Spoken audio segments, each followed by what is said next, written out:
तो जो इथला जो स्फोट झाला, तो स्फोट जो बॉयलरचा झाला, तो बरोबर माझ्या कंपनीमध्ये पत्र्याच्या आतमध्ये येऊन पडला. मी स्वतः इथे हजर नव्हतो, मी स्वतः गावी होतो. जसं मला ती न्यूज कळली तसंच मी कोकणात गेलो होतो. तसंच मी धावत पळत आलो रात्री. सुदैवाने फक्त ती माणसं तिथे जेव्हा लंचला असल्या कारणाने जीवितहानी झाली नाही. आता कसं आहे, आमचा इन्शुरन्स तर आहे. आता इन्शुरन्स कंपनी काय म्हणते ते आम्हाला माहीत नाही, पण माझं जवळजवळ 1.5 कोटीचं तर नुकसान नक्कीच झालेलं आहे. सर, तुमची कुठे कंपनी होती, काय सांगाल? माझी बाजूलाच आहे. आता जो स्फोट झाला ते 2 कंपनी सोडूनच माझी बाजूला कंपनी आहे. माझं नाव आहे अविनाश सीताराम कांबळे. कंपनीचं नाव Autokar colour and coatings private limited आहे.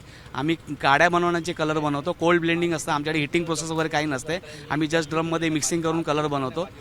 तो जो इथला जो स्फोट झाला, तो स्फोट जो बॉयलरचा झाला, तो बरोबर माझ्या कंपनीमध्ये पत्र्याच्या आतमध्ये येऊन पडला.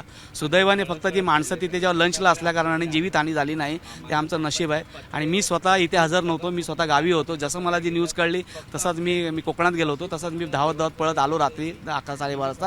आणि दिवस रात्रभर मी इथेच होतो.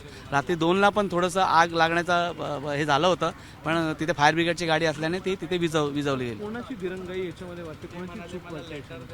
आता चूक असं काय म्हणता येणार नाही. सगळे जिथे कंपन्या आहेत, प्रत्येकजण आपलं काम करत असतं. कोणाची दिरंगाई असं म्हणता येणार नाही, पण काही अनवधाने काही कोणाच्या चुका झाल्या असेल. आता त्याला आम्ही काही बोलू शकत नाही त्याच्यामध्ये. गेल्या अनेक वर्षांपासून इकडच्या ज्या मोठ्या कंपन्या आहेत, बॉयलर रिएक्टर असलेल्या, त्या इथून बाहेर काढण्याचे प्रयत्न. आता सरकार गेली 5-6 वर्ष तर म्हणतच आहे की त्यांनी बाहेर इतरत्र हलवावे.